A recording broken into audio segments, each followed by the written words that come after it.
Hello বন্ধুরা, কেমন আছেন সবাই? আশা করি সবাই অনেক ভালো আছেন। আমিও অনেক ভালো আছি। তো বেশ কিছুদিন আগে আমার মিনুর একটা সমস্যা হয়, যার কারণে সে কিছুই খেতে পারতেছিল না ঠিকঠাক মতো। সে আমার অনেক শখের একটি বিড়াল। তাকে আমি সেই ছোট থাকতে, ঠিক এরকম থাকতে আমি তাকে নিয়ে আসছিলাম অনেক দূর থেকে, এনে লালন পালন করছিলাম। সে অনেকটাই মিশুক ভাষার, সবার সাথে খেলতে দুলতে পছন্দ করতো, সবাইকে হাসিয়ে রাখে তার কাজকর্ম দেখিয়ে। সবাই অনেক তাকে পছন্দ করতো, ভালোবাসতো।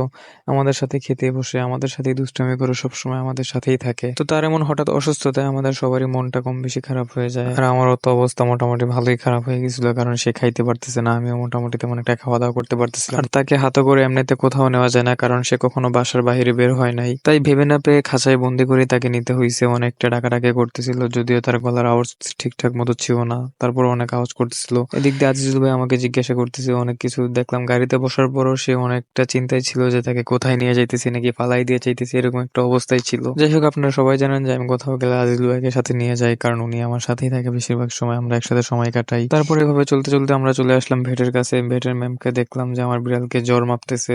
তার শরীরে তাপমাত্রা মোটামুটি ভালোই ছিল। উনি একটি লম্বা কি যেন দিয়ে তার জ্বরটা মেপেছিল। মেপে দেখলো যে তার শরীরে তাপমাত্রা আছে। তারপর উনি বললো যে ওর নাকি ফ্লু হয়েছে। তারপর উনি বিড়ালটাকে দুইটা ইনজেকশন দেয়।